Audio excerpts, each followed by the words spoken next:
बदलते भारत की शान।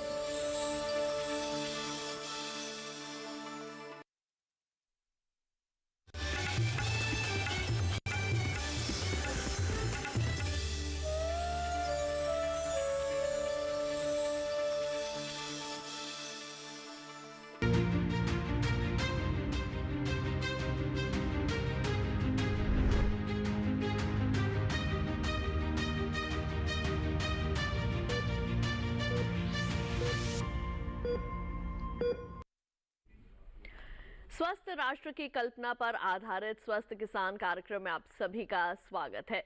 दोस्तों, देश के कई हिस्सों में चिलचिलाती धूप और उगलती गर्मी ने जनजीवन अस्त व्यस्त कर दिया है ना? दिल्ली, पंजाब, उत्तर प्रदेश, झारखंड समेत पूर्वी ओडिशा गर्मी के प्रकोप से कर्रा रही है। ग्रामीण क्षेत्र भी लू के प्रकोप से बेहाल है। डिहाइड्रेशन समेत कई प्रकार की स्वास्थ्य समस्याएं देखी जा रही हैं।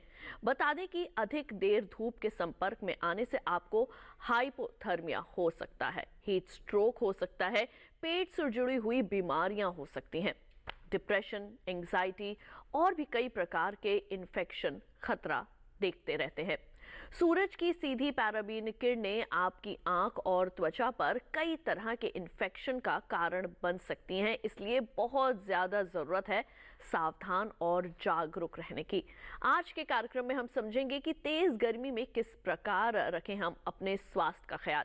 इसके अलावा ये भी जानेंगे कि खेत खलिहानों में काम करने वाले ग्रामीण अपना और अपने नवजात बच्चों का ख्याल किस तरह से रख सकते हैं।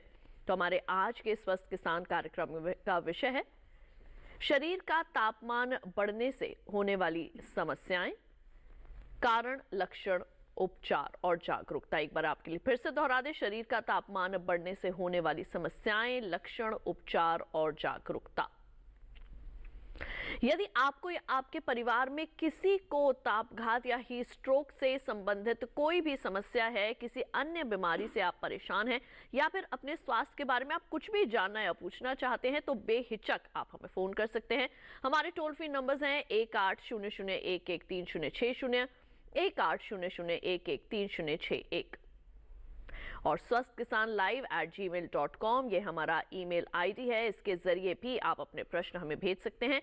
आपकी समस्याओं के समाधान के लिए हमारे स्टूडियो में मौजूद हैं आज दो बड़े विशेषज्ञ जो पूरे 1 घंटे तक आपके स्वास्थ्य संबंधित तमाम जानकारियां देंगे। हमारे साथ मौजूद है डॉक्टर BK त्रिपाठी, आप सफदरजंग अस्पताल में मेडिसिन विभाग में कंसल्टेंट एवं HOD हैं।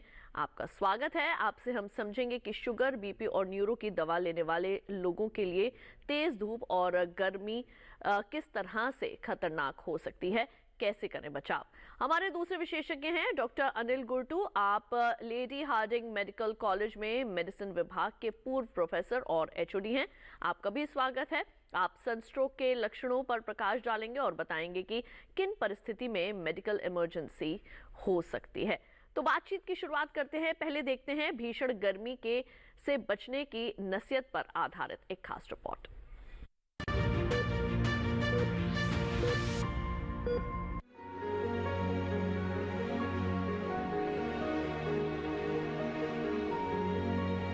क्या आप जानते हैं, ग्लोबल वार्मिंग की वजह से हर रोज कहर बरपा रहा है तापमान, और आपकी सेहत का दुश्मन बन रहा है तेज धूप और सरसराती हुई लू का कहर।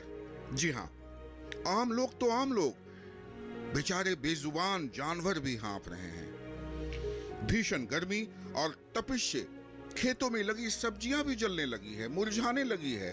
तपती दोपहरी में लोग घरों से निकलने की हिम्मत नहीं जुटा पा रहे हैं, और आग उगलते सूरज के सामने न तो इनका गमछा काम आ रहा है और न ही देखिए इन महिलाओं को, न तो इन महिलाओं का स्टॉल किसी तरीके की कोई राहत दे रहा है।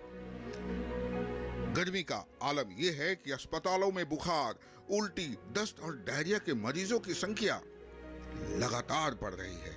इनमें सबसे अधिक बच्चों को पेट से संबंधित बीमारियां हो रही है। जाहिर है, गर्मी में जो सबसे बड़ी बात होती है वो है बार बार प्यास का लगना। ऐसी स्थिति में मैं आपको एक बात बता दूं कि सड़कों पर बिक रहा पानी या फ्री में बट रहा पानी कभी न पिएं।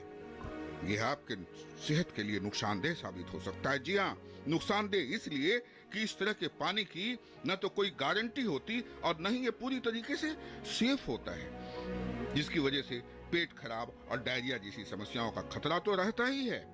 आपको बैक्टीरियल इन्फेक्शन भी हो सकता है। जी हाँ, बैक्टीरियल इन्फेक्शन। इसलिए बहुत जरूरी है कि आप अपने बच्चों के खान पान के साथ साथ उनकी सेहत का भी ध्यान रखें। बता दें कि शरीर का तापमान बढ़ने से क्या होता है, हीट एंजाइटी, हार्ट बीट बढ़ जाती है, चक्कर आने लगता है, सिर दर्द, बेचैनी, बुखार जैसी समस्याएं हो जाती है। ऐसे में मेरी सलाह है कि आप न तो खुद से दवा लें और न ही खुद डॉक्टर बनने की कोशिश करें, बल्कि तुरंत नजदीकी चिकित्सक या अस्पतालों में जाकर के ही स्वयं को दिखाएं और डॉक्टर से परामर्श करें। और क्या कहा जाए, बस यही कि हल्का और सुपाच्य भोजन करें, फल सब्जियां और दही लें, ठंडी चीज पिए। और हाँ, एक बात और, तले भुने मसालेदार और जिभ चटोरी से जरूर बचें। फिर से बता दें कि बढ़ता तापमान और ये तपता सूरज और सरसराती बहती लू कहीं आपकी सेहत के लिए खतरनाक न हो जाए, इसलिए रहें जागरूकता के सहारे, क्योंकि आपके सामने खड़ी है बीमारियां, बाह पसारे। राजेश मिश्र, दूरदर्शन किसान।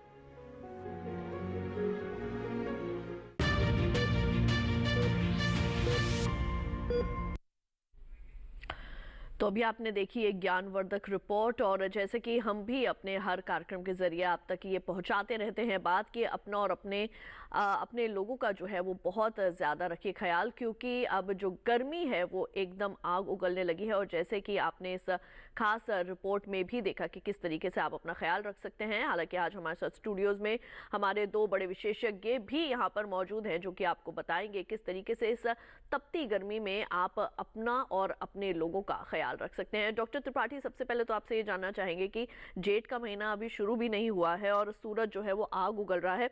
ऐसे में लोग जो है वो गर्मी की गिरफ्त में आ रहे हैं और बहुत सी ऐसी बीमारियां हैं जैसे कि बुखार होना, पेट में दर्द होना, ये एक आम समस्याएं देखी जाती हैं। इसके बारे में क्या बताना चाहेंगे आप? पेट खराब होना और गर्मी की वजह से लू लग जाना, ये सब खास तौर से इस सीज़न में देखा जाएगा। इन्फेक्शन भी इसमें बढ़ जाता है जिससे पेट खराब हो जाता है। तो इसके लिए जैसे अभी आपने शुरुआत में सुना था कि बाहर की चीज़ें कम से कम लें, पानी भी अपने साथ कैरी करें, साफ़ सुथरा अपने घर का पानी, बाहर की चीज़ें खाएं पिए ना। इससे आप इन्फेक्शन की दर काफ़ी हद तक कम कर सकते हैं। लू लगना इस मौसम में ख़ास तौर से देखा है, हम लोग उसका विस्तार में भी बातचीत करेंगे। लेकिन अभी मैं आपको यही बता दूं कि अगर आपको किसी वजह से बुखार आ जाए, दस्त लग जाए, उल्टी हो, तो उसको इग्नोर मत करिए, उसको फ़ौरन डॉक्टर के पास जाके उसकी सलाह लें, क्योंकि ऐसे मामले में गर्मी के मौसम में डिहाइड्रेशन बहुत जल्दी होता है और डिहाइड्रेशन के अपने अपने कॉम्प्लिकेशंस होते हैं जो कि काफ़ी जानलेवा सिद्ध हो सकते हैं। जी बिल्कुल। तो डॉक्टर गुर्टू, आप भी यहाँ पर मौजूद हैं और आपसे भी हम ये जानना चाहेंगे कि जैसे कि आज हम बात भी कर रहे हैं कि किस तरीके से जो भीषण गर्मी है वो हमारी सेहत को नुकसान पहुंचा सकती है, तो क्या इसे ये माना जाए कि ये ग्लोबल वार्मिंग का असर है? हाँ, इस साल जो भीषण गर्मी इस वक्त पड़ रही है उसके पीछे जो कारण है, ग्लोबल वार्मिंग तो एक है जो कि पूरे हमारे पूरे संसार के ऊपर छाई हुई है।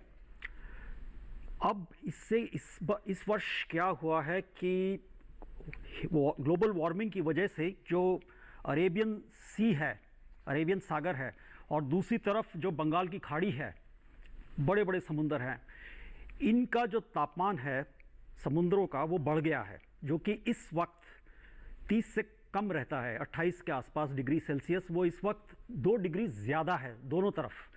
तो उसकी वजह से क्या हुआ है कि बहुत हाई प्रेशर सिस्टम्स, जिसको एंटी साइक्लोनिक सिस्टम्स बोलते हैं, एक आके बैठ गया है अरेबियन सागर के ऊपर और एक आके बैठ गया है बंगाल की खाड़ी के ऊपर। ये 2 हाई प्रेशर सिस्टम्स इस वक्त वहाँ से गर्म हवाएं, बिकॉज हाई प्रेशर सिस्टम में गर्मी होती है, वो हवा ऊपर से नीचे दबाव बना के गर्मी पैदा करती है और ये फिर तट की तरफ, लैंड की तरफ गर्म और नमी भरी सैचुरेटेड वाटर वेपर से सैचुरेटेड जो गर्म हवा है वो अंदर की तरफ आ रही है। तो इस वक्त देखा जा रहा है कि कोस्टल एरियाज़ में जहाँ पर कि गर्मी 30 के ऊपर जाता नहीं है तापमान, वो 47 जा रहा है केरला में, आंध्र प्रदेश में, रायलसीमा में, उड़ीसा में, बंगाल में। तो ये इस बार नया अनुभव है और ये क्लियर कट ऐसा अनुमान है कि ये ग्लोबल वार्मिंग का एक असर हो सकता है। जी बिल्कुल। डॉक्टर त्रिपाठी, ग्लोबल वार्मिंग का असर तो हर जगह जो है वो इस वक्त देखा जा रहा है और लगातार जो हमारा मौसम विभाग है वो भी लोगों के लिए चेतावनियां जारी कर रहा है। डॉक्टर्स के पर्सपेक्टिव से अगर देखें तो ग्लोबल वार्मिंग की वजह से या कहें कि तेज़ तपती धूप की या गर्मी की वजह से कौन कौन सी ऐसी बीमारियां हैं जो लोगों को अपनी चपेट में ले सकती हैं? देखिए, गर्मियों के दिन में जो बीमारियां हैं उसमें सबसे पहले हम लोगों के दिमाग में आता है लू लग जाना, जिसे हम लोग अपनी लोकल लैंग्वेज में कहते हैं, हम लोग अपनी मेडिकल लैंग्वेज में इसको हीट स्ट्रोक कहते हैं। लू लगना बहुत कॉमन चीज़ है और कई बार ऐसा होता है कि वो चीज़ हम लोगों को पता भी नहीं चल पाता है जब तक कि मरीज जो है काफ़ी एडवांस स्टेज पे ना पहुंच जाए। लू लगने का मेन रीज़न ये है कि अगर आप अनएक्सपोज अपने कपड़े कम पहन के अगर बाहर, अगर दिन में 12 बजे से 4 बजे तक जब तपती धूप होती है बाहर निकल गए, पैदल चल रहे हैं, पानी वगैरह का सेवन नहीं कर पा रहे हैं, तो उसमें एकदम से लू लगती है और टेम्परेचर जो है बढ़ जाता है, काफ़ी हद तक 104 डिग्री 106 डिग्री तक बढ़ जाता है। ये ध्यान रहे कि इस समय आपको पसीना नहीं आएगा। लोग ये कहेंगे कि अगर धूप में जाएंगे और गर्मी लगेगी तो पसीना आएगा और हमारा शरीर जो है ठंडा हो जाएगा, लेकिन लू लगने के टाइम पर आपको पसीना नहीं आएगा, इस बात का ख़ास तौर से ध्यान रखें। और अगर टेम्परेचर हो रहा है या आदमी का दिमाग में कन्फ्यूज़न वगैरह आता है, गफलत की हालत में आ रही है, तो आप समझ सकते हैं कि हो सकता है कि आपको लू की चपेट में आ गए हैं और फ़ौरन आपको डॉक्टर की सलाह लेनी है। इसका इमीडिएट ट्रीटमेंट अगर किया जाए तो ये रिवर्स होती है, इसको उल्टा किया जा सकता है, वापस किया जा सकता है, लेकिन एक एडवांस स्टेज में पहुंचने के बाद इसके काफ़ी फैटल कॉम्प्लिकेशंस होते हैं। इसलिए इसमें बिल्कुल भी आप लापरवाही ना बरतें। जी बिल्कुल। और गर्मी से बचाव के लिए आप किस तरीके से अपना ध्यान रख सकते हैं, या फिर गर्मी से अगर आपको किसी तरीके की कोई बीमारी हो गई है या आपके घर में किसी तरीके की कोई समस्या, किसी इंसान को अगर आप देख रहे हैं कि कोई बीमारी की चपेट में आ गए हैं, तो अगर आप कुछ भी जानना चाहते हैं तो आप हमें फ़ोन कर सकते हैं हमारे टोल फ्री नंबर्स पर, या फिर आप हमारी ईमेल आईडी के जरिए भी अपने प्रश्न हम तक पहुंचा सकते हैं। हमारे पहले कॉलर नंदस्वरूप मिश्रा जी इस वक्त फोन लाइन पर मौजूद है बाराबंकी से, आइए उनका कार्यक्रम में स्वागत करें। हेलो। हाँ नमस्कार सर, मैं नंदस्वरूप मिश्रा हूँ बाराबंकी से। जी भीषण गर्मी, भारी नई आ रही बीमारी, तो इससे बचने के लिए हमें कौन से एहतियात बरतने चाहिए? जैसे कपड़ा है, ये जींस आ गए बड़े टाइट होते हैं, तो हमें ढीले कपड़े पहनने चाहिए कि टाइट कपड़े पहनने चाहिए? और हम लोग पेशे से किसान हैं, तो हमें खेत में कई बजे से कई बजे काम करना चाहिए और उससे भी हमें सावधान रहना चाहिए। और ये गर्मी के साथ साथ जो शाम को मच्छर काटते हैं, उससे कौन कौन सी बीमारी हो सकती है, उससे कौन कौन हमें समस्या पैदा हो सकती है? जी डॉक्टर गुर्टू, आप इसके बारे में क्या जानकारी देना चाहेंगे? जैसे कि उन्होंने बताया कि गर्मी के मौसम के अंदर लोग ज़्यादातर जीन्स पहन के बाहर निकलते हैं, तो किस तरीके के कपड़े पहनने चाहिए? जैसे उन्होंने पूछा कि क्या गीले कपड़े हमें पहनने चाहिए, खेत में कौन से समय तक जो है वो जाना चाहिए, तो क्या जानकारी देंगे इसके संदर्भ में? कपड़े, जहाँ तक कि कपड़ों का सवाल है, पहली चीज़ है कपड़ों का रंग। जितना रंग कपड़ों का गाढ़ा होएगा, काला गाढ़ा या तेज़ नीला, लाल, काला, जितना गाढ़ा रंग होएगा, तो गाढ़े रंग जो है वो गर्मी को अपनी तरफ आकर्षित करके अपने अंदर समा लेता है। तो इसलिए हम कहते हैं इंफ्रारेड जिसको कहते हैं, वो अट्रैक्ट होता है और ऑब्जॉर्ब कर लेता है गाढ़ा रंग, जहाँ भी गाढ़ा गाढ़ा रंग है। तो पहली चीज़ हल्के रंग के कपड़े, सफ़ेद, पीले, मतलब हल्के रंग। दूसरा, जितना टाइट होएगा उतना आपका सर्कुलेशन हवा का कम होएगा, तो लूज़, थोड़े हल्के लूज़। और तीसरा तो हल्का रंग, लूज़।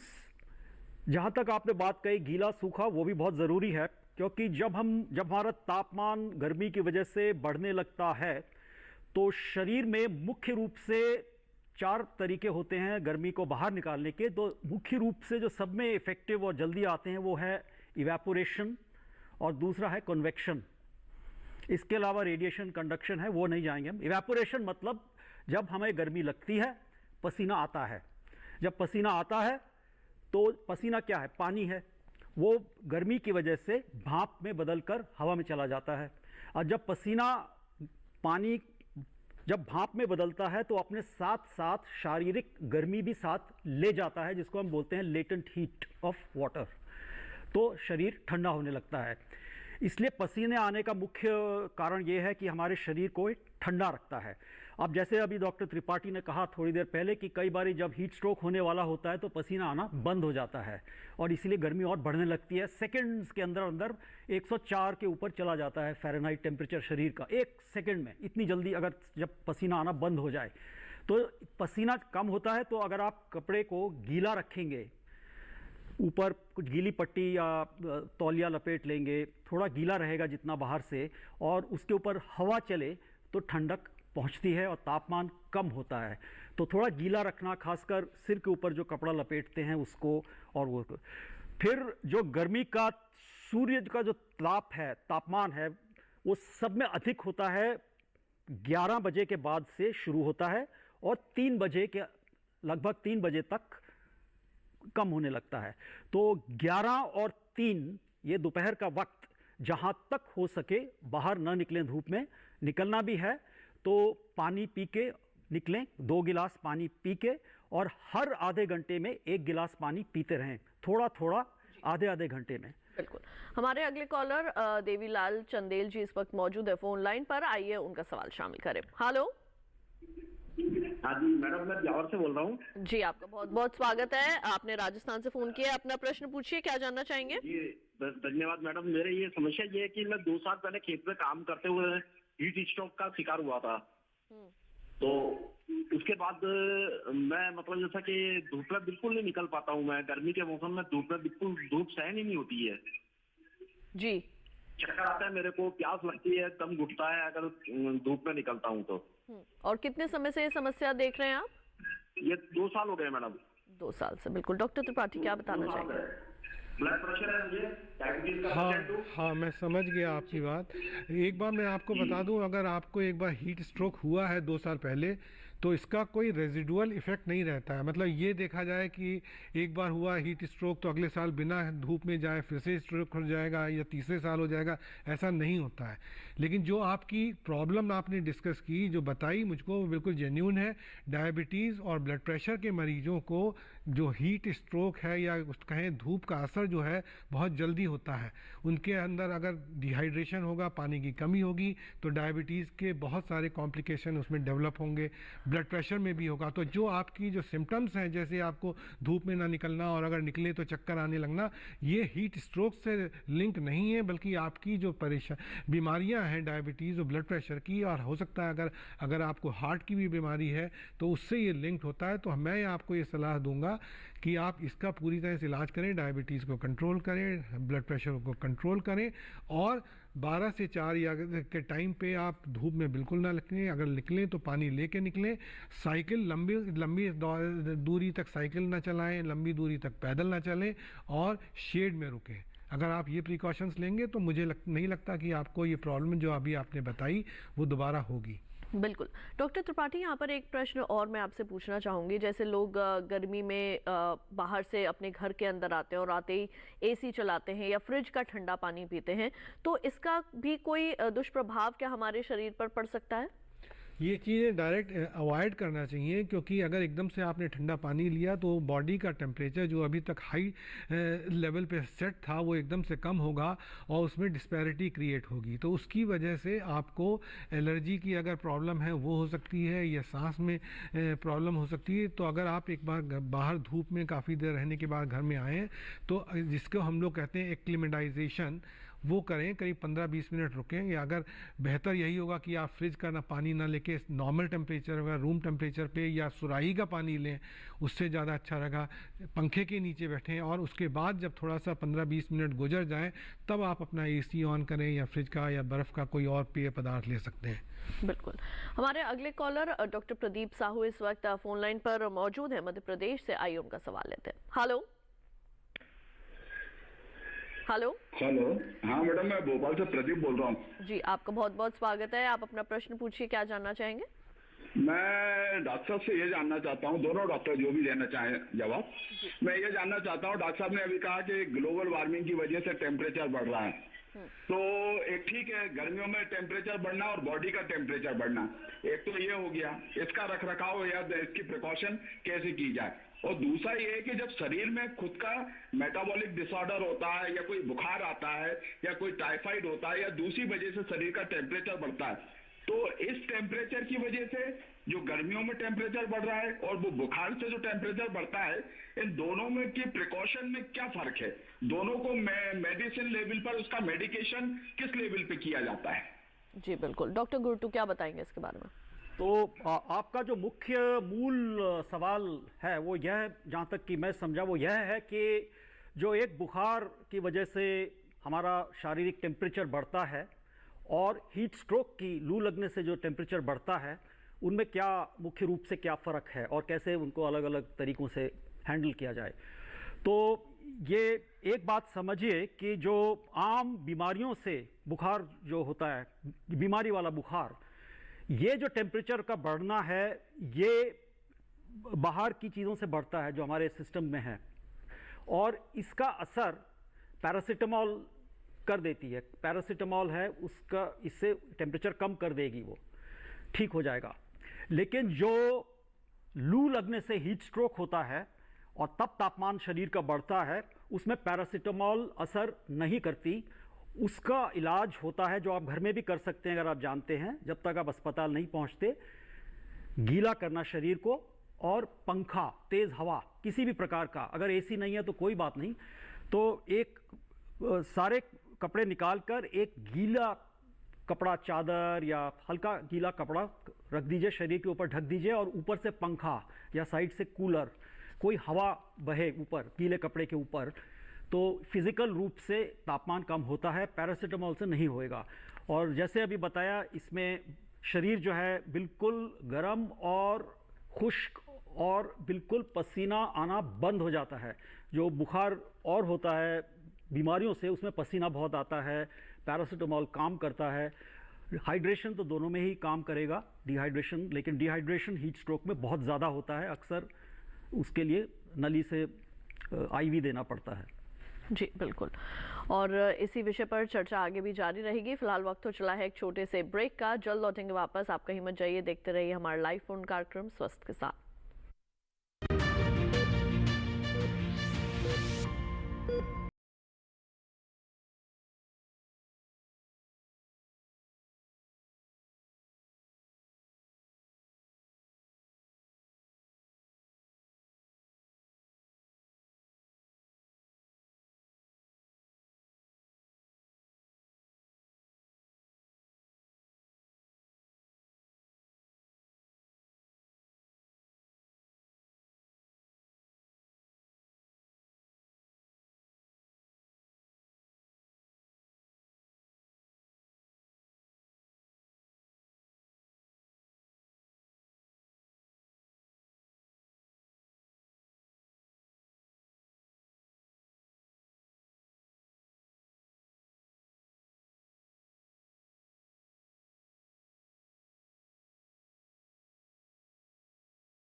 ब्रेक के बाद एक बार फिर आप सभी का स्वागत है हमारे लाइव फोन कार्यक्रम स्वस्थ किसान में, जहां आज हम बात कर रहे हैं कि भीषण गर्मी से आप किस तरीके से अपना बचाव कर सकते हैं, या फिर गर्मी की वजह से आपको लू लगी है, हीट स्ट्रोक हुआ है, या किसी तरीके की और समस्या आप जो है वो आप उसका सामना कर रहे हैं। तो अगर आपके मन में कोई भी प्रश्न है, आप कुछ भी जानना चाहते हैं, तो आप हमें फ़ोन कर सकते हैं हमारे टोल फ्री नंबर्स पर, जो कि हैं 1800113060 और 61 स्वास्थ्य किसान live@gmail.com। यह है हमारा ईमेल ID। दोनों में से कोई भी आप विकल्प चुन सकते हैं और अपने प्रश्न जो हमारे साथ स्टूडियो में मौजूद विशेषज्ञ हैं उनसे सीधे पूछ सकते हैं। रामवीर जी इस वक्त हमारे साथ फोन लाइन पर मौजूद हैं उत्तर प्रदेश से, आइए उनका सवाल शामिल करें। हेलो जी रामवीर जी, आपका बहुत बहुत स्वागत है। आपने मैनपुरी उत्तर प्रदेश से हमें फोन किया, अपना सवाल पूछिए।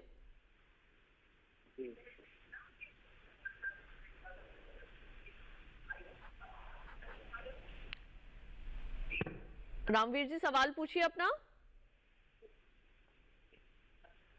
जी मैं जो है धूप में काम करने से उसके बाद काम करने के बाद जो है शरीर में कुछ जलन सी महसूस होती है जब ठंडी में आ जाती हूँ। ठीक है जी सवाल पूछ रहा हूँ, गर्मी में काम धूप में काम करते हैं तो मतलब जो है काम करने के बंद कर देते तब जलन होती है सारे शरीर में। ठीक है, और कितने समय से आप इस समस्या का सामना कर रहे हैं? ये मतलब जब भी ये मौसम आता है गेहूं की कटाई का समय तब होता है, आगे पीछे नहीं। ठीक है, आपने अब तक किसी डॉक्टर को दिखाया इसके संदर्भ में? डॉक्टर तो ये कहते हैं कि धूप में काम ना करो जी, और कुछ नहीं बता। ठीक है डॉक्टर त्रिपाठी, किस तरीके के प्रिकॉशंस लेने चाहिए खासतौर से जब वो खेत में इस तरीके से काम कर रहे हैं सीधी धूप के नीचे, और जब वो अपने घर जाते हैं तो जलन जो है वो पूरे शरीर में महसूस करते हैं, क्या कर सकते हैं इसके बारे में? रामवीर जी, आपको डॉक्टर ने बताया, मेरे ख्याल में वो सही बात है कि धूप में अगर काम ना कर सकें खासतौर से 12 बजे से 4 बजे तक, तो ये प्रॉब्लम से जूझा जा सकता है, इसको सॉल्व किया जा सकता है। लेकिन एक बात और बताएं, जैसे मैंने ध्यान से सुना कि आपने कहा कटाई के समय ये प्रॉब्लम ज़्यादा होती है, तो कटाई के समय कई चीज़ें होती हैं इन्वायरमेंट में, एलर्जेंस जिसे हम कहते हैं, उनसे एलर्जी भी हो सकती है जिसकी वजह से आपको खाल में या दाने वगैरह हो जाते हैं या शरीर में खुजली आती है। तो अगर ऐसी कुछ है तो इसके लिए मैं आपसे कहूँगा कि आप स्किन स्पेशलिस्ट या त्वचा रोग विशेषज्ञ से मिलके उसको उसी समय जब ये खुजली वगैरह हो उसके बारे में उसका निदान करें, उसका उपचार करें। लेकिन हाँ, ये बात अब फिर मैं रिपीट करूँगा कि अगर आप धूप में काम करना बचा सकें तो ज़्यादा अच्छा रहेगा। फिर शायद जब आप शाम को टेम्परेचर कम होगा तब आपको ये खुजली नहीं होगी। बिल्कुल डॉक्टर त्रिपाठी, यहाँ पर अपनी बातों के अंदर आपने एक एलर्जी का जो है वो आपने जिक्र किया है, तो इसके संदर्भ में भी मैं आपसे जानना चाहूँगी कि जो एस्थमा के पेशेंट्स होते हैं, क्या गर्मी के इस मौसम में उनको एलर्जिक एस्थमा अटैक या फिर धूप की वजह से किसी तरीके की कोई समस्या आ सकती है? जी हाँ, बिल्कुल ठीक कहा ज्योत्सना जी आपने। एलर्जी जैसा कि मैंने कहा कि एक तो स्किन की प्रॉब्लम हो सकती है, स्किन में आपको इरिटेशन कॉज कर सकता है, क्योंकि स्पेशली जैसे मार्च अप्रैल के महीने में इधर और उधर सितंबर अक्टूबर के महीने में जो स्पेशल पॉलेंस होते हैं या और चीज़ें जो क्रॉप्स में पैदा होती हैं वो आपको एलर्जी कर सकती हैं। जब ये एलर्जी के जो पार्टिकल्स हैं हमारे शरीर में प्रवेश करते हैं तो हमारे लंग्स में सबसे ज़्यादा अटैक करते हैं। उससे हम लोगों को जो एस्थमा के मरीज़ हैं या नए पेशेंट, नए लोग जो में एस्थमा डेवलप हो सकता है, ये बात बिल्कुल सच है। तो इसलिए अगर आप एस्थमा के पेशेंट हैं तो आप ऐसी जगह पे बिल्कुल अवॉइड करें और जब भी कभी बाहर निकलें तो मास्क लगा के निकलें। साथ ही साथ अगर इस तरह के सिम्टम जैसे सांस फूलना, खांसी आना, बुखार वगैरह आना, तो हो सकता है ये एलर्जी का, एस्थमा का अटैक हो और आपको इसका फ़ौरन इलाज करना चाहिए और अवॉइड करना चाहिए। ध्यान रहे कि ये साल में 2 टाइम पे मार्च अप्रैल और उधर सितंबर अक्टूबर में सबसे ज़्यादा होता है। जी बिल्कुल। हमारे साथ हमारे अगले कॉलर विपिन जी सागर मध्य प्रदेश से मौजूद हैं फोन लाइन पर, उनका सवाल लेते हैं। हेलो विपिन जी, आपका स्वागत है कार्यक्रम में। अपना सवाल पूछिए, क्या जानना चाहेंगे? हाँ मैम नमस्कार। मैम मेरे 2 सवाल हैं। पहला सवाल मैम ये था कि देखा जाता है कि बहुत सारे लोग जो सफ़र करते हैं गर्मियों के मौसम में तो कहीं भी दुकान पे जाके बहुत अलग अलग प्रकार के जो ठंडा रहते हैं जो पीते हैं, नाम तो नहीं लेना चाहिए कंपनी का, पर बहुत सारी चीज़ों का इस्तेमाल करते हैं जो ठंडा के नाम से, तो उनके बारे में जानना था कि ठीक है या नहीं है। दूसरा जानना चाह रहा था मैम कि ज़्यादातर धूप में रहने से लोगों को एक समस्या आती है यूरिन की, जो बार बार आता है और उससे तकलीफ भी बहुत होती है, तो इसकी क्या समाधान है? और जी डॉक्टर गुरटू क्या बताएंगे इसके बारे में? तो पहला प्रश्न आपका था कि जो बाहर जाते हैं तो एक चीज़ समझ लीजिए कि हमें बाहर जाने के पहले ज़रूरत होती है पानी की, प्लेन पानी, उसमें कुछ चीज़ डालने की ज़रूरत नहीं है। अगर डिहाइड्रेशन नहीं है तो ORS भी नहीं डालिए, सिर्फ प्लेन पानी जो कि स्वच्छ होना चाहिए, उसमें उबला हुआ और ठंडा हुआ, इसके अलावा कुछ नहीं चाहिए। अब पानी अगर हम क्या करते हैं कि एकदम से 1 लीटर पानी पी जाते हैं जब प्यास लगती है, या आधा लीटर पी लेते हैं, उससे पेशाब बार बार आएगा और पेट भी फूल जाएगा। तो पानी पीने का जो तरीका है गर्मियों में वो है थोड़ा थोड़ा हर आधे घंटे में, यानी कितना, 1 कप जिसमें कि अनुमान से 200 ml आ जाता है। तो 200 ml यानी 1 कप हर 20 से 30 मिनट में पीते जाइए। तो अपने साथ पानी रखिए, अगर होएगा नहीं तो आप नहीं पिएंगे, फिर जब प्यास लगेगी तो 1 लीटर फटाफट पी जाएंगे और उससे पेशाब एकदम से आएगा और बार बार आएगा। थोड़ा पानी बार बार 30-30 मिनट में, पहली चीज़। दूसरा, तो पानी चाहिए हमें और कुछ नहीं चाहिए। जितने भी ये कोल्ड ड्रिंक्स होते हैं उनमें कैफीन या कैफिनेटेड या चीनी की मात्रा बहुत होती है। तो जो भी ड्रिंक चीनी ज़्यादा है जिसमें भी, और आप पी लेंगे तो उससे डिहाइड्रेशन होने की संभावना बढ़ जाती है।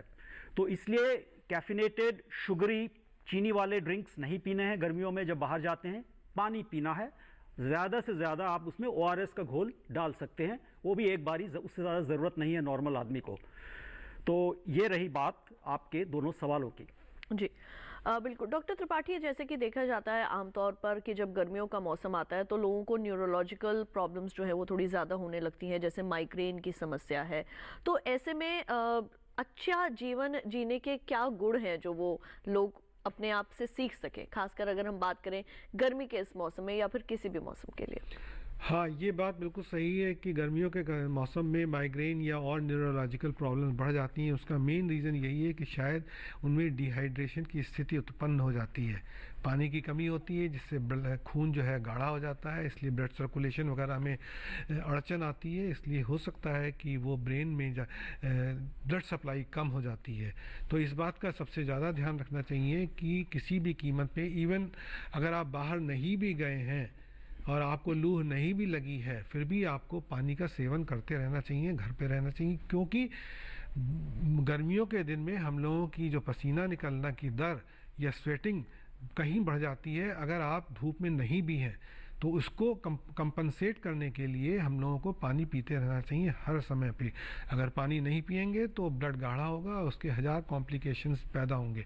और न्यूरोलॉजी में सबसे ज़्यादा सेंसिटिव एरिया होता है, अगर वहाँ पे गाढ़ा ब्लड जाएगा तो उसमें और प्रॉब्लम्स होंगी, इसमें स्ट्रोक वगैरह भी हो सकता है। तो इस बात का हमेशा ध्यान रखें। बिल्कुल डॉक्टर गुर्टू, जैसे हम अभी बात भी कर रहे हैं कि गर्मियों में जो सबसे ज़्यादा समस्या होती है वो है लू लगने की, और ऐसे में जो हमारे बीपी, शुगर या जो न्यूरोलॉजिकल पेशेंट्स हैं वो अपनी दवाएं भी जो है वो लगातार लेते रहते हैं, और दवाओं की जो गर्मी है वो भी हमारे शरीर के अंदर जो है वो कहीं ना कहीं घर कर लेती है। तो ऐसे में कौन से ऐसे बचाव हैं जो हमारे खासकर जो बीपी और शुगर और जो न्यूरोलॉजिकल दवाइयाँ जो लेते हैं लोग, वो जो पेशेंट्स हैं, उनके लिए कोई ऐसे बचाव जो आप बताना चाहें? नहीं, दवाइयाँ वो लेते रहें, उससे कोई समस्या नहीं होगी, गर्मी या ठंड। जो समस्या होती है ठंड में भी और गर्मी में भी, जब तापमान बढ़ता है या गिरता है ज़्यादा, तब कोई भी बीमारी बढ़ जाती है। इनको हम बोलते हैं हीट या temperature sensitivity, heat sensitive illness. वही कोल्ड सेंसिटिव इलनेसेस भी हैं, यानी किसी को अगर हार्ट की बीमारी है लंबी, शुगर की बीमारी है या ब्लड प्रेशर की बीमारी है या दिमागी बीमारी है, ये सब एक्सट्रीम टेम्परेचर्स में कम या ज़्यादा, सर्दी या गर्मी में बढ़ जाती हैं, इनमें बढ़ोतरी आती है और लोगों को हार्ट अटैक हो जाते हैं, स्ट्रोक्स हो जाते हैं। ये बढ़ जाते हैं गर्मियों में भी और सर्दियों में भी, जब तापमान एक्सट्रीम्स को पार करता है। तो ये समस्या तापमान या टेम्परेचर सेंसिटिविटी की है। टेम्परेचर से होता नहीं है, लेकिन टेम्परेचर इनको सेंसिटिव बनाकर और एग्रेवेट यानी बढ़ोतरी कर देता है इनकी। तो ये हीट स्ट्रोक से कम डेथ होंगी जब टेम्परेचर बढ़ेगा। हार्ट अटैक्स, ब्रेन अटैक्स इनसे ज़्यादा होती हैं, क्योंकि ये सीधा स्ट्रेस करता है हमारे सिस्टम पे और ये फेल होने लगते हैं। जी बिल्कुल। इसी के साथ हमारे अगले कॉलर राजेश सिंह जी जो है वो फोन लाइन पर मौजूद है बाराबंकी से। आइए उनका सवाल लेते हैं। हेलो,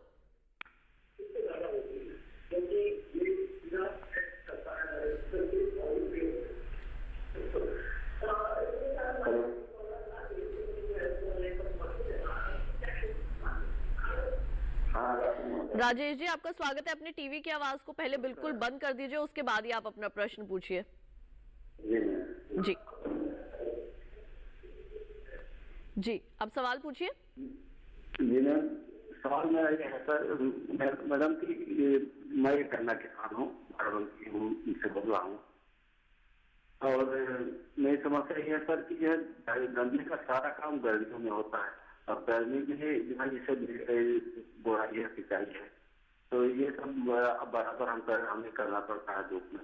तो अब ये सब सारी मेहनत करने के बाद जब घर को आते हैं तो फिर भी एक खाना भी अच्छा नहीं लगता और इतनी कमजोरी आ जाती है कि मतलब अगले दिन अगर आराम न कर ले तो खेत को जाने कोई इच्छा नहीं करती। और जो है तो ऐसे में हम क्या करें, मेरी कोई एज तो 55 साल। जी ठीक है।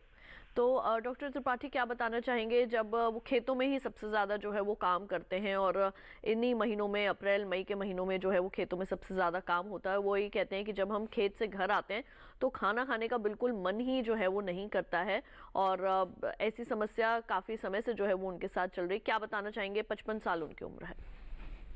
अब खेती का काम अगर ग्रीष्म ऋतु में, समर्स में किया जाता है, उसमें तो मजबूरी है, या तो आप उसे खुशी खुशी करें और उसका फ़ायदा भी होता है। और जब आप घर आते हैं तो एक रीज़न भूख कम लगने का ये भी है कि उस टाइम पर हम लोग गर्मी के टाइम पे पानी या पानी के पेय पदार्थ जो है होते हैं, शरबत वगैरह, वो काफ़ी पीते हैं। उससे पेट हम लोगों का भर जाता है, क्योंकि पेट की कैपेसिटी तो लिमिटेड होती है। अब या तो उसे पानी से भर लें या आप खाना खा लें। तो उसके लिए जब डॉक्टर गुरुटू ने अभी आपको बताया, बहुत अच्छा तरीका बताया कि आप थोड़ा पानी लें थोड़े थोड़े समय में। इससे ना तो आपका पेट भरेगा और ना ही आपको खाने से अरुचि होगी। लेकिन ये मत समझिए कि गर्मी की वजह से, ग्रीष्म ऋतु की वजह से आपकी भूख कम हो गई है, ऐसी बात नहीं है। क्योंकि आपकी बॉडी की रिक्वायरमेंट खाना खाने के बारे में वो उतनी ही है जितनी सर्दियों में होती है, जितनी रेनी सीजन में, वर्षा ऋतु में होती है, उतनी गर्मी होती है। तो वो तो आपको पूरा करना है। बस ये है कि कहीं गलती से आपका पेट पानी वगैरह से तो नहीं भर जाता, इस बात का ध्यान रखें। बिल्कुल। हमारे अगले कॉलर जो हैं वो ऋषिकांत जी मौजूद हैं दिल्ली से इस वक्त फोन लाइन पर। आइए उनका सवाल लेते हैं। हेलो। नमस्कार मैम। जी ऋषिकांत जी, आपका स्वागत है कार्यक्रम में। सवाल पूछिए, क्या जानना चाहेंगे? मैडम, ये जो डायबिटीज के पेशेंट होते हैं, गर्मी में इनको धूप से किस तरह का बचाव करना चाहिए और अपने साथ किस तरह का प्रिकॉशन लेके चलना चाहिए? जी डॉक्टर त्रिपाठी क्या बताएंगे? डायबिटीज़ का कोई गर्मी का अलग से कोई असर नहीं होता है। इसमें 2-3 चीज़ों का ख्याल रखना चाहिए। जैसे कि अभी आपके एक प्रीवियस कॉलर ने पूछा कि भूख हमारी काफ़ी कम हो गई है, तो आपका इंटेक जो है उतना ही होना चाहिए जितना कि आप प्रीवियस मंथ्स में 2-3-4 महीने ले रहे थे। क्योंकि अगर आप डायबिटीज़ की दवा लेते रहेंगे और अगर आपका खाना कम हो जाएगा तो वो डायबिटीज़ की दवाओं का उल्टा असर होगा। अदरवाइज़ डायबिटीज़ जो है अनकंट्रोल हो जाए, गर्मी की वजह से ऐसा नहीं होता है। हाँ, एक जो प्रॉब्लम मैंने आपको पहले भी बताई थी, डिहाइड्रेशन से प्रॉब्लम हो सकती है। उससे न केवल डायबिटीज़ में प्रॉब्लम हो सकती है बल्कि ब्लड प्रेशर वाले, हार्ट के मरीजों को भी होता है। तो इस बात का ध्यान रखें कि दवाएं जिस निश्चित मात्रा में ले रहे थे पहले, उतना ही मात्रा में आपको खाना खाना है। अगर किसी वजह से खाना कम हो जाता है, फास्ट हो जाए या भूख ना लगे, तो आपको डॉक्टर की सलाह के अनुरूप आपको अपनी डायबिटीज़ की दवा भी कम करनी होगी, नहीं तो उसके कॉम्प्लिकेशंस हो सकते हैं। जी बिल्कुल। वहीं आइए एक बार फिर से हम यहाँ पर रुक कर लेते हैं डॉक्टर गुर्टू का। डॉक्टर गुर्टू, जैसे कि हम यहाँ पर बात कर रहे हैं हीट स्ट्रोक के बारे में, या फिर हम बात कर रहे हैं लू के बारे में, बच्चे भी जो हैं इस वक्त उनके स्कूल भी चल रहे हैं और बच्चे कई तरीके की एक्स्ट्रा करिकुलर एक्टिविटीज़ में भी इन्वॉल्व रहते हैं, स्विमिंग के लिए जाते हैं, बाहर स्पोर्ट्स खेलने के लिए जाते हैं। तो जो छोटे बच्चे हैं या कहें 10 साल की उम्र के जो बच्चे हैं, उनके लिए आप क्या फ़िलहाल के लिए सलाह देना चाहेंगे कि जब वो बाहर निकले तो किस तरीके के प्रिकॉशंस उन्हें लेने चाहिए? क्या किसी तरीके का कोई ऐसा टॉनिक या फिर कोई ऐसी दवाई उनके लिए आप बताना चाहेंगे कि जिससे कि उनको बाहर निकल के किसी तरीके की गर्मी जो है वो ना लगे? टॉनिक तो वही है, पानी पीते रहना। पानी की मात्रा में कोई कमी नहीं आनी चाहिए। बच्चों के लिए और भी ज़्यादा ज़रूरी है, क्योंकि बच्चे हीट की बीमारियों से ज़्यादा और ज़्यादा जल्दी प्रभावित होते हैं। तो सब में बड़ी समस्या आती है, जो 4 साल के कम बच्चे हैं उम्र के, वो बोल नहीं पाते, अपने आप को अभिव्यक्त नहीं कर पाते। तो उनमें जो लक्षण हैं वो ध्यान में रखने वाले ये हैं कि बच्चे का व्यवहार बदल जाना, चिड़चिड़ा होना, रोना ज़्यादा या सुस्त हो जाना अपने स्वाभाविक उससे, और चिड़चिड़ा होना, रोना बंद नहीं करना, खाना नहीं खाना, मतलब फीड्स नहीं लेना, और उल्टी होने लगना या उल्टी होने सा लगना। तो सुस्ती, व्यवहार में बदलाव, उल्टी होना, भूख बंद हो जाना, ये बच्चों में लक्षण हो सकते हैं कि अंदर शारीरिक तापमान खतरे की तरफ बढ़ रहा है। और तुरंत अगर उल्टी नहीं आ रही तो पानी देना शुरू कर दें इनको। इस वक्त ORS बना के, अगर घर में ORS का पैकेट नहीं है, गांव में है आप, तो पानी उबाल कर ठंडा कर लीजिए और 1 लीटर पानी में 6 छोटे चम्मच चीनी और आधा छोटा चम्मच नमक डाल के अच्छी तरह घोल के उसको पानी में 1 लीटर में पिलाते रहिए, थोड़े थोड़े टाइम में पिलाते रहिए। अगर आपने पानी पिलाया कुछ नहीं होएगा। दूसरी चीज़, तापमान अगर बढ़ा हुआ है, शरीर आप छूते हैं गर्म है बहुत, तो कोई भी पतला कपड़ा, पट्टी पूरे शरीर में लगा दीजिए, खासकर ये आर्मपिट्स में, ग्रॉइन्स में, गर्दन के इधर, सिर पे और पूरा अगले शरीर में, और उसमें पानी छिड़क दीजिए। और पंखा है, बड़ा पंखा, वो पानी छिड़का हुआ पूरा कपड़ा शरीर के ऊपर बड़े पंखे के नीचे या साथ में बैठा दीजिए या लेटा दीजिए। उससे इवेपोरेशन से एकदम से तापमान में फ़र्क पड़ेगा। और अगर कोई भी उसमें सुस्ती ज़्यादा आ जाए, बेहोशीपन सा लगे, हालात नीचे की तरफ जा रहे हैं, तो तुरंत अस्पताल, प्राइमरी हेल्थ सेंटर या कम्युनिटी हेल्थ सेंटर जो भी है आसपास, वहाँ ले जाइए, वहाँ इलाज होता है फिर। जी बिल्कुल। और अब आइए, अब यहाँ पर जो है वो हम हीट स्ट्रोक के बारे में बात करें, तो आइए जानते हैं जीवन में धमकी देने वाली स्थिति हीट स्ट्रोक के बारे में। तो ये थी एक रिपोर्ट जो हम आपको यहाँ पर दिखाने वाले हैं।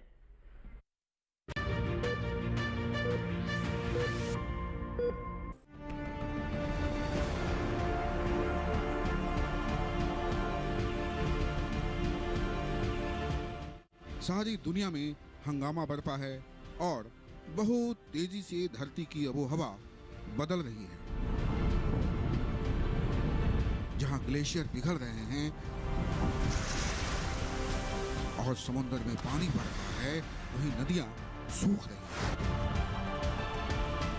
और तेजी से बदलते हुए इस मौसम का असर लगभग सभी व्यक्ति पर पड़ रहा है, फिर चाहे वो शहर हो या गांव। ग्रामीण क्षेत्रों सहित लोग डिहाइड्रेशन से बीमार हो रहे हैं।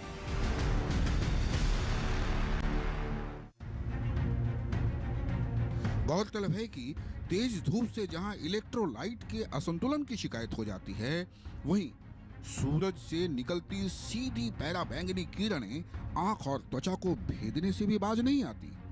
कई तरह के इन्फेक्शन, एलर्जी के अलावा तेज धूप से जब हमारा शरीर तापमान पर यानी हीट पर अपना नियंत्रण खो देता है, तब ऐसी स्थिति में पसीना आना भी बंद हो जाता है, दिल की धड़कनें बढ़ जाती है, डिप्रेशन हो जाती है, एंजाइटी और थायराइड जैसी समस्याएं दिखने लगती हैं। लेकिन अक्सर लोग इन लक्षणों को अनदेखा कर देते हैं, पहचान नहीं पाते। बता दें कि पसीना न आने से त्वचा सूख जाती है, शरीर में पानी और नमक की कमी होने से बहुत ज्यादा प्यास लगने लगती है। तो इसी मौसम में सबसे बड़ी समस्या होती है हाइपरथर्मिया की। जी हाँ, हाइपरथर्मिया, जिसकी चपेट में सबसे ज्यादा बच्चे और बूढ़े आते हैं। बता दें कि हाइपरथर्मिया को साधारण बुखार मानना आपके लिए सबसे बड़ी भूल साबित हो सकता है। और ये भूल इसलिए कि हमारे दिमाग में हाइपोथैलेमस नामक एक ग्रंथि होती है, जो शरीर के तापमान को यानी शरीर के हीट को बैलेंसिंग रखती है, संतुलित रखती है। लेकिन तेज गर्मी के कारण कई बार इस ग्रंथि में कमजोरी आ जाती है और तापमान का बैलेंस बिगड़ जाता है। वो अपना संतुलन खो देता है, जिसकी वजह से तेज सिरदर्द होने लगते हैं, सांस का तेजी से लेना, दिल का तेजी से धड़कना, त्वचा लाल हो जाना, चक्कर आना और उल्टी जैसे तमाम लक्षण नजर आने लगते हैं। ऐसी स्थिति में आप हाइपरथर्मिया के शिकार हो सकते हैं। बता दें कि गर्मी के मौसम में दूषित जल पीने, कटे छटे खुले खाद्य पदार्थ खाने से आप फूड पॉइजनिंग, टाइफाइड, हैजा, पीलिया के भी शिकार हो सकते हैं। जी हाँ, इसी मौसम में सांस के द्वारा फैलने वाले रोग, खसरा या मीजल्स भी हमला करता है। खासकर ये मौसम ज्यादातर बच्चों पर भारी पड़ती है, इसलिए विशेषज्ञ इस रोग से बचने के लिए बच्चों को MMR के टीके लगाने की सलाह देते हैं। ऐसे में सबसे ज्यादा जरूरी है आपके लिए कि आप नवजात शिशु के बुखार की जांच करें और नियमित करते रहें। और हाँ, एक बात और, बुखार में भी बच्चे को स्तनपान कराना न भूलें, उसे स्तनपान कराते रहें। बता दें, स्तनपान नहीं कराने से बच्चे में पानी की कमी हो सकती है। जी हाँ, एक बात और बता दूं, बासी से परहेज करें और ताज़ा खाना खाएं। जहां तक संभव हो बाहर के खाने को अवॉइड ही करें। और क्या, बस यदि आप इन बातों पर करेंगे अमल तो जाहिर है नहीं पड़ेगा आपकी सेहत पर कोई असर। बहरहाल, यदि किसी शारीरिक परेशानी से हैं आप बेहाल, तो हमारे एक्सपर्ट से पूछिए ना अपना सवाल। राजेश मिश्र, दूरदर्शन किसान।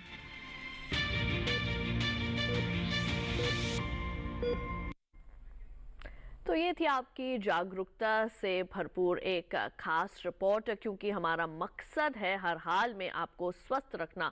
और आइए यहाँ पर बातचीत की जो है वो एक बार फिर से शुरुआत करते हैं।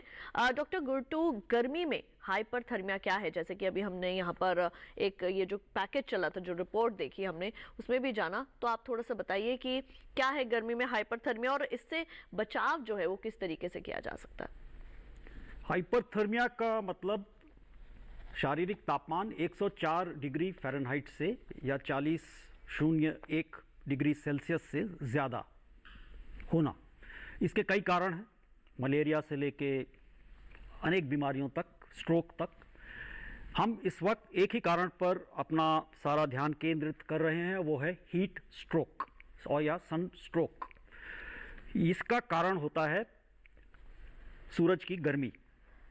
तो इसके जो सब में आरंभिक लक्षण हैं वो समझ लीजिए, वो सीधे बेहोशी नहीं आती जो कि खतरे की निशानी है। सब में पहले आता है सिर दर्द होने लगता है, उल्टी, ऐसा लगता है कि उल्टी आने वाली है लेकिन आती नहीं है, भूख लगती नहीं है, थकावट आ जाती है, पूरे शरीर में थकने लगता है, एकदम से थक जाता है शरीर, पहले नहीं था ऐसा, 1 घंटे के अंदर थकने लगता है, उल्टी सी लगती है, सिर दर्द बढ़ता जाता है और जो पसीना है वो कम होने लगता है। पहले पसीना टपक के बिल्कुल बह रहा था, एकदम से वो रुक जाता है, पेशाब आना बंद हो जाता है या जो आता है बहुत थोड़ा और गाढ़े रंग का आता है और चक्कर आने लगते हैं। तो ये प्रारंभिक लक्षण हैं, 1 या 2 या 3 या सारे हो सकते हैं। तो जब भी ये आए, कोई भी नया लक्षण आए और आप धूप में हैं, खासकर 12 और 3 के बीच में और बाहर हैं खूब, तो आप समझिए कि ये लक्षण हीट स्ट्रोक के प्रारंभिक लक्षण हो सकते हैं और इसी वक्त बचाव करने का समय है। पहले आप जहाँ भी छाया है, शेड है, उसमें चले जाइए तुरंत। कहीं भी पेड़ है या कोई कमरा है, मकान, कहीं भी शेड में या छाया वाली जगह में जहाँ धूप नहीं है। दूसरा, वहाँ जाके पानी पीजिए। अगर आप पी नहीं रहे हैं तो कम से कम 1 लीटर पी लीजिए, और पीते आ रहे हैं तो पीते जाइए, 1-1 कप, 2 कप पी लीजिए। और कोई भी तौलिया वगैरह लेके उसको गीला करके अपने सिर पे बांध लीजिए, और पंखा है या जहाँ हवा आ रही हो वहाँ बैठ जाइए, धूप नहीं हो लेकिन हवा हो। और अगर बाकी कपड़ा है तो उसमें भी पानी छिड़क लीजिए, कुर्ता है या धोती है उसको पानी छिड़क लीजिए और उस पर हवा लगने दीजिए। भीगे हुए कपड़े, उस पर बहती हुई हवा, चलती हुई हवा, ये ही इलाज है प्रारंभिक। और आगे भी हम यही इलाज करते हैं अस्पतालों में, ठंडे पानी में डुबकी लगा के मरीज़ की, और पानी पीते रहिए। यही 2 हैं, प्रारंभिक रूप से आप बच जाएंगे। और अगर आप में बेहोशी आने लगे या बात में बिल्कुल बेतुकी बातें करने लगे, पहचान में गड़बड़ करने लगे, जवान लड़खड़ाने लगे, तो तुरंत अस्पताल में जाइए, ठंडा करते हुए, जैसे मैंने कहा, गीले कपड़े उसको करके तुरंत अस्पताल ले जाइए, क्योंकि वो फिर अगला स्टेज है खतरे की तरफ। बिल्कुल। डॉक्टर त्रिपाठी, किस उम्र के लोग जो हैं वो ज़्यादा हाइपरथर्मिया के शिकार हो सकते हैं, क्या बताएंगे? बिल्कुल सही क्वेश्चन पूछा आपने, लेकिन एक चीज़ मैं और बताना चाहता हूं जिसकी चर्चा हम लोगों ने नहीं की। हीट स्ट्रोक को अवॉइड करने के लिए आपको अपने व्यसन जो हैं, जो अल्कोहल हैं या और कई नशीले पदार्थ हैं, वो जो लेते हैं वो बिल्कुल रोकने होंगे। स्पेशली अगर आप बाहर जा रहे हैं तो ऐसा ना करें कि शराब पी के बाहर निकल जाएं, इससे हीट स्ट्रोक वगैरह के चांसेस बढ़ जाते हैं। दूसरा जो ज्योत्सना जी का सवाल है मैं उस पर आता हूँ। एक्सट्रीम्स ऑफ एजेस, जैसा कि डॉक्टर गुरटू ने भी बताया कि बच्चों में और एल्डरली लोगों में जो 50, 55, 60 साल के हैं, उन लोगों में ये चीज़ें बहुत जल्दी घर आती हैं। उनको लू जल्दी होती है, हीट स्ट्रोक जल्दी होता है, उस पर स्पेशल अटेंशन की ज़रूरत है और आपको उनकी मॉनिटरिंग भी करनी है, ख़ासतौर से उनकी जो है वाइटल्स की होती हैं, सांस लेना, उनका ब्लड प्रेशर, उनका पल्स रेट वगैरह, इन सबको आपको रेगुलरली मॉनिटर करना है, स्पेशली अगर आपको सस्पिशन हो रहा है कि ये आदमी जो है हो सकता है हीट स्ट्रोक से फैला हो। इसके अलावा 2-3 जो क्रॉनिक इलनेसेस होती हैं, जैसे किडनी डिजीज़ होती हैं, डायबिटीज़ होती हैं, हार्ट डिजीज़ होती हैं, इनके मरीज़ भी बहुत जल्द ही लू के चपेट में आते हैं, तो इन पर भी हम लोगों का एक्स्ट्रा अटेंशन होना चाहिए। जी बिल्कुल, यहाँ पर हमारे पास ईमेल के ज़रिए भी जो है वो प्रश्न आए हैं, आइए उनमें से कुछ प्रश्न शामिल करते हैं। दीक्षांत शर्मा जी ने जोधपुर से हमें मेल लिखा है और वो ये कहते हैं कि मुझे किसी भी मौसम में सर्दी लगती है, इसका क्या कारण है, इलाज और सावधानियों के बारे में बताइए। डॉक्टर गुड्डू क्या बताएंगे, क्या रीज़न हो सकता है किसी भी मौसम में सर्दी लगने का? क्या अंदर शरीर में किसी तरीके की विटामिन की कोई कमी या मिनरल की कोई कमी हो सकती है? इसके कई कारण हो सकते हैं, लेकिन आमतौर पे 2 चीज़ें रूल आउट करनी चाहिए। सब में इम्पॉर्टेंट है हाइपोथायरॉयडिज्म, थायराइड की कमी। तो आप हाइपोथायरॉयडिज्म का एक टेस्ट होता है बहुत सरल सा, वो करवा सकते हैं अपने डॉक्टर से संपर्क करने के बाद। दूसरा होता है एक और हार्मोन कॉर्टिसोल, उसकी कमी, एडिसन्स डिजीज़ बोलते हैं। इन दोनों में आम तौर पे जहाँ औरों को ठंड नहीं लगती, इन लोगों को ज़्यादा ठंड लगती है, तो ज़्यादा चादर की ज़रूरत पड़ती है, कंबल की ज़रूरत पड़ जाती है, जबकि और लोग को गर्मी लग रही है। तो थायराइड की कमी की वजह एक मुख्य कारण है इसका, अगर गर्मियों में भी ज़्यादा ठंड लग रही है औरों की तुलना में। दूसरा है एडिसन्स डिजीज़। तो ये 2 हैं, इसके अलावा और कारण हैं, लेकिन ये 2 मुख्य हैं। तो ये आप अपने डॉक्टर से बताएंगे तो वो बताएगा। बिल्कुल। डॉक्टर त्रिपाठी, आपसे अब यहाँ पर ये जानना चाहेंगे कि इस मौसम में किस तरीके का जो है वो आहार लेना चाहिए, खान पान जो है वो किस तरीके का रखना चाहिए लोगों को, क्या जानकारी देंगे इसके बारे में? आहार पे सबसे ज़्यादा ध्यान देना चाहिए इस समय में। एक तो ऐसा खाना खाइए जो कि आपके डाइजेशन में इजी हो। फैट्स जो हैं, ऑयल्स वगैरह की चीज़ें अवॉइड करें, फ्राइड चीज़ें अवॉइड करें, मसाले वाली चीज़ें अवॉइड करें। ये सब चीज़ें जो हैं आपके डाइजेस्टिव सिस्टम में अफेक्ट करती हैं और डाइजेशन डिफ़िकल्ट होता है। उससे और चीज़ें, अगर गर्मी का असर होता है तो फिर नौजिया और वॉमिटिंग वगैरह हो सकता है, डायरिया वगैरह हो सकता है। अगर इन्फेक्शन हुआ तो और बढ़ सकता है ये। तो खाने के मामले में जो है बहुत स्पेशल ध्यान दीजिए, और ख़ास तौर से बाहर की चीज़ें, जैसे आपको क्लिपिंग्स में दिखाया गया है कि बाहर की चीज़ें जहाँ तक हो सके ना खाएं। ख़ास तौर से कंटामिनेटेड वाटर, जो अगर आपको जैसे बर्फ़ का निकला हुआ वो नींबू का रस और इस तरह का गन्ने का रस वगैरह जो होता है, इसमें सबसे ज़्यादा इन्फेक्शन होता है, क्योंकि इसमें शुगर की मात्रा बहुत होती है और इन्फेक्शन वहाँ सबसे ज़्यादा होता है जहाँ शुगर होता है। तो ये चीज़ें बिल्कुल अवॉइड करें। अगर आपको नींबू पानी पीने वगैरह का शौक़ भी है तो घर में लाके नींबू उसका अपने घर में बना के पीजिए, बहुत आसान तरीका है। खाने में भी आप सब कुछ वही खाइए, कोई अलग से परहेज़ करने की ज़रूरत नहीं है। बस इस बात का ध्यान रहे कि कम खाएं और कम मसाले और कम फैट वाला ऑयली चीज़ें खाएं। जी बिल्कुल। यहाँ पर हमारे पास एक और ईमेल आया है। सुरेंद्र अग्रवाल जी ने हमें कानपुर से लिखा है, मेरा 23 साल का बेटा है और इसको 2-3 दिन से उल्टी और दस्त हुआ है। ORS दिया है, अब उल्टी नहीं हो रही, लेकिन दस्त की शिकायत अभी भी है। क्या ये हीट स्ट्रोक के लक्षण है? डॉक्टर गुड्डू क्या बताएंगे? नहीं, हीट स्ट्रोक में जो प्रमुख लक्षण होता है वो है शरीर का तापमान बढ़ जाता है, शरीर गर्म होता है और सूखा हुआ होता है, खुश्क और गर्म, और हल्की सी लाली आ जाती है। तो टेम्परेचर अगर नॉर्मल है, तापमान नहीं बढ़ा हुआ है, तो ये हीट स्ट्रोक, और हीट स्ट्रोक इतना लंबा नहीं चलेगा, 1 दिन तक ऐसे ही खाली, और होश खो गए होते अब तक उसके। तो ये तो आम जो गैस्ट्रो बोलते हैं, जो पेचिश हो जाती है। तो अगर सिर्फ पानी निकल रहा है, बुखार नहीं है, खून नहीं है, उसमें खून नहीं निकल रहा, सिर्फ पिचकारी जैसे पानी आ रहा है, तो आपको सिर्फ एक ही चीज़ का ध्यान रखना है कि पानी पिलाते रहें। जैसे मैंने कहा, ORS 1 लीटर ठंडे और उबले हुए पानी में ठंडे हुए 1 लीटर पिलाते रहे। जैसे जैसे दस्त आता है ORS के साथ पिलाते रहिए, तो कुछ नहीं होएगा। 3 दिन में आमतौर पे ठीक हो जाता है। 3 दिन में ठीक नहीं होता, या खून आता है या बुखार आता है, तो डॉक्टर के पास जाइए। जी बिल्कुल। और इसी के साथ डॉक्टर त्रिपाठी, डॉक्टर गुड्डू, आप दोनों का बहुत बहुत धन्यवाद। आप हमारे स्टूडियो में आए और इतनी अहम जानकारी विषय से संबंधित दी, उसके लिए आप दोनों का शुक्रिया। तो दोस्तों, पिछले सप्ताह धुरी पंजाब से जितेंद्र सिंह ओढ़ी के 1.5 साल के बेटे को कब्ज और मल में खून आने की समस्या हो गई है, जिसके कारण बच्चा काफी चिड़चिड़ा और परेशान रहता है। तो वहीं पुणे से सांझी सारस्वत जी के कान से पानी आने की समस्या से वो परेशान है। और वहीं दूसरी ओर महाराष्ट्र से भी हमें एक मेल आया है और उन्होंने लिखा है कि 22 वर्षीय प्रतिभा ने पूछा है कि उनकी मां को लंबे समय से माइग्रेन की समस्या है, जिसके कारण वे काफी परेशान रहती हैं। तो हमारी पूरी कोशिश रहेगी कि विशेषज्ञों के सामने आपकी समस्याओं को लेकर जरूर हाजिर हो, जिसकी सूचना आपको कार्यक्रम से 2 दिन पूर्व टीवी के माध्यम से मिल जाएगी। तो इसी तरह आप हमें जो है वो मेल लिख सकते हैं अगर आप किसी भी समस्या से जूझ रहे हैं या आप चाहते हैं हम किसी और विषय पर जो है वो बातचीत करें डॉक्टर्स के साथ अपने स्टूडियो में, तो आप हमें मेल कर सकते हैं swasthkisanlive@gmail.com पर। तो आज के लिए बस इतना ही। अगली बार फिर आप सभी से होगी मुलाकात। तब तक के लिए स्वस्थ रहिए, मंगल रहिए, देखते रहिए दूरदर्शन के साथ। नमस्कार।